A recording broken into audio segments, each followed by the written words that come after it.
How do you get through death if you are an atheist? I do not believe in religion anymore, but I do believe in a higher power and heaven. Where do they go? What gives you comfort? Okay, before we get to the main thing, if you believe in a higher power, that's religion. It just is.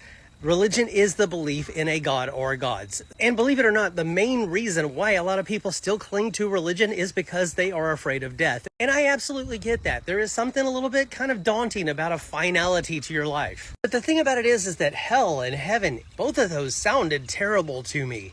That eternity doing one thing for the rest of eternity just sounded like hell. I mean, think about it for a second. Say that you could go to this cloud city where you could just like hang out with your dead relatives and list people that you were always just fascinated by when you were alive.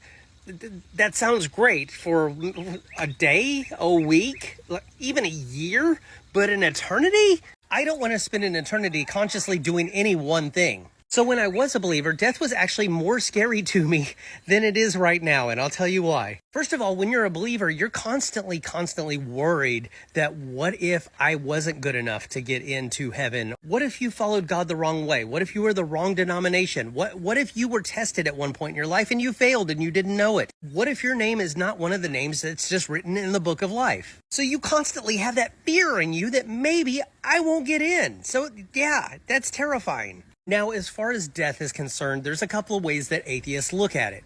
One of them is, do you remember what your life was like before you were born? Probably not.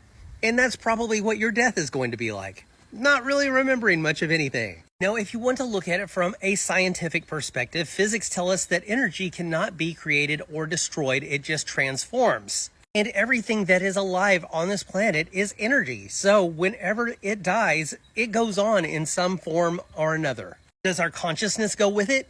There's no way to know that. But the thing is death is just a normal part of life. We all have to go through it at some point. And it's in all of our best interest to make our peace with the fact that it's going to happen now than to just stress out about it throughout life. Or from a Christian perspective, Lord, give me the grace to accept the things that I can't change. But you ask what brings me comfort, and it's going to sound strange to you. The fact that I don't know what is going to happen to me is a big comfort to me. Because it could be the adventure of a lifetime, something that we couldn't even fathom with our human brain. Or it could be a complete lack of consciousness, but our atoms just move on through this universe until the end of time. But I guess in the end, the thing that's the most important to me is what kind of a life did I lead when I was here?